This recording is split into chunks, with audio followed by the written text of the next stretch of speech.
Thank you very much for coming. Now, I see quite a few people in this audience have already seen the film Pig Business. So I'll just kind of comb through what I was going to say, which is actually partly said by Colin, and that is that 70% of the world is still fed by small-scale, traditional family farmers. And yet in the West, we think it's all come from monocultures because that's exactly what the supermarkets want. And that's what they're selling us. And unfortunately, this is monocultures of low-quality food at the expense of the environment, animal welfare, human health, and food security and food sovereignty. So this is in the name of feeding the world and in the name of cheap food. But actually, what we're doing now is we're witnessing the biggest land grab that has ever been experienced in the history of mankind. Because we're not only growing food in other people's land that we can't grow ourselves, like cocoa and coffee and pineapples, etc. We're also growing food that we can grow ourselves, like green beans in Kenya, like onions in China. We're also growing animal feed. So you've got soya being grown in the Amazon and in Argentina's Cerrado. So you're stealing people's land as well as the rainforest to feed our pigs. Whereas if we fed our pigs in Europe itself, you'd actually be benefiting the ground, because if you grow these crops like soya, it actually puts goodness back into the soil as part of a rotation. So that is a problem. We're destroying the world, taking people's land, but we're also taking it for biofuels. Now, this is seen as a green replacement for petrol and diesel and aircraft fuel. But is really biofuels the answer to the world's problems? Or is it actually a greater distortion on the distribution of food, where today, as you know, we've got 1 billion people who are going to bed hungry, and we've got 1 billion people who've been seen as overweight. So this is a distortion, and this is because this food system is fundamentally flawed, and it's unsustainable.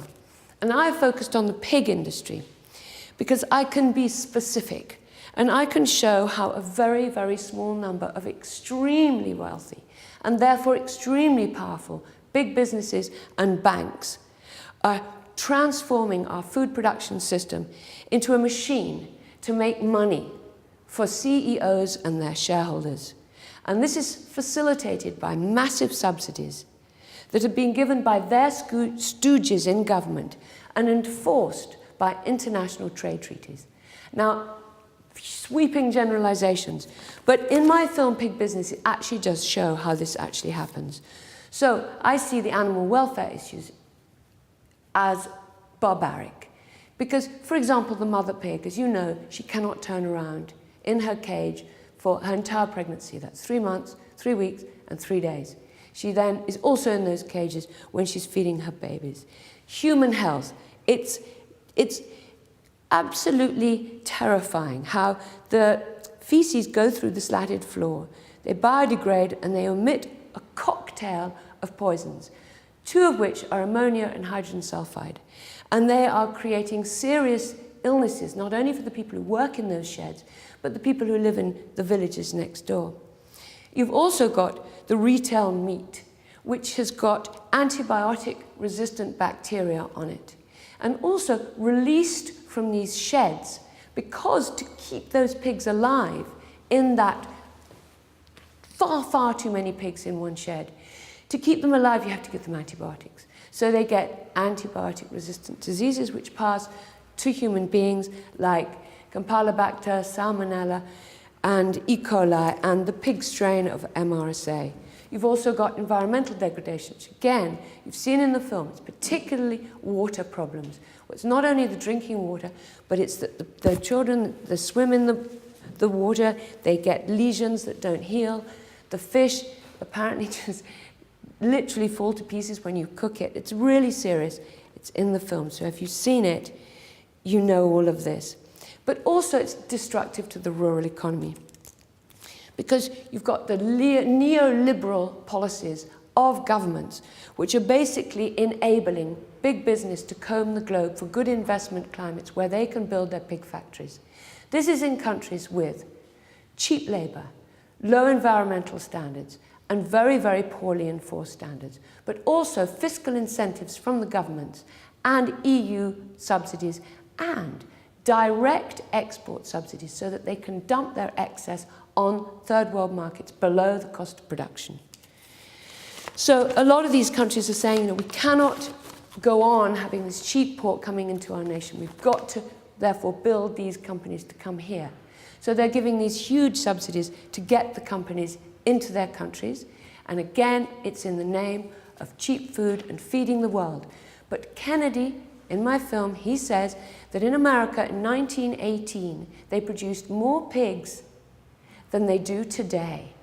And that's because there were many small farmers, mixed farmers with their pigs, all very, very sustainable. Also, actually, in the Hungarian version of the film, Peter, the local farmer, he says that in the early 90s, they were producing 10 million pigs in Hungary. Today, it's only 3 million. So, I believe that the solution is to protect that 70% of the farmers that are feeding our world. Protect the farmers that are feeding 70% of our world and increase that number. But can we rely on the government?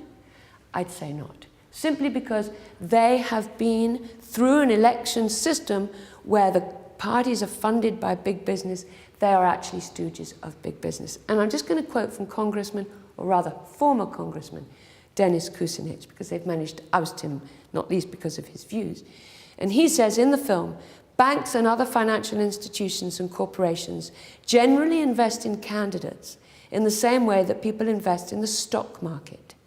And once their candidate gets elected, they get a handsome return on their investment in terms of regulations that are changed in their favour, in terms of knocking down safety requirements, of making it easier to monopolise a segment of the economy. There are endless ways in which people benefit from investing in candidates. So we have to pay for elections with the public purse and stop big business. Whoever pays the piper calls the tune. So our government is in the hands of basically big business and their interests. So I believe it's up to people to start this revolution. And I think that the number one thing is information. So there are lots and lots of non-governmental organizations that everybody can look up on the internet that are looking at food quality, genetic engineering, farmers' land rights, water pollution, animal welfare. Now, obviously the list goes on and it's too exhausting looking them all up. So and I think that's simply shifting chairs on the Titanic. We actually have to look at the root cause of all the problems, and that's this corporate takeover of agriculture. So there's a lot of us that have been talking about this, and yet we seem to be speaking to the same audience. So that's what was so kind about today in Cork Street. It's very difficult to get out there and speak to the people who don't know about this. So I decided to make a film. So my dining room now is an editing studio, and Dominic works there with me, Dominica. And I made the film for BBC World. But when they saw it, even though it was made by their best producer, they said, no, Smithfield is a $12 billion turnover company. We can't possibly criticize them. They wouldn't take it. But Channel 4 took it.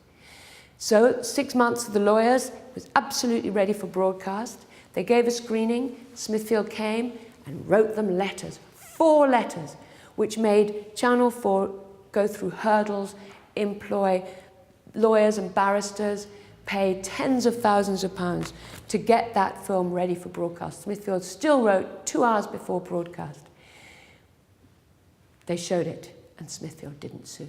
So what these companies do is they just write these letters to threaten, to pull any of the sort of truth from getting out to the general public. And it's the name of defamation. They have to protect their so-called good name. So basically, after Channel 4 dared show it, it then went round the world, was broadcast. We also showed it at the House of Commons, in the European Parliament, in Congress, and now it's in 19 languages. And basically, countries now are coming to us, campaigners, and saying, please can we have your film? Please can you put a section about what's happening in our country in that film? So we've done a film for America, Canada, and Romania, and we're just finishing the Hungarian version. And Ukraine is saying, please, please, please, these factory farms are opening up like mushrooms in the rain, they're saying. So basically, we're making this available, and what we would say, actions for change, has got to be that people help by getting this film out and other films that are available on the internet. And also, I would suggest, for example, Zan, my son, he didn't know. His class was shown this film. And one of the boys in his class said, I want to be an investigative journalist. So you really, the more that you try to get people to give this information, you get the result like in Romania. Smithfield's Foods have had a 50% reduction in their sales. And Smithfield said it's because people don't trust their product anymore. Well, anyway, the woman who's been taking my film around foundation and festival to festival, she says that she thinks it's been her impact. We've just got to get this information out to the public, and then they'll change their shopping habits, and therefore they will buy food which has a label which says that these animals have been raised outside, either organic or free range. So also very, very important to go to farmers markets. In other words, buy direct from the farmer. Therefore, you're keeping your farmer farming and you're keeping the local economy viable. Thank you very much. We have films over there and leaflets.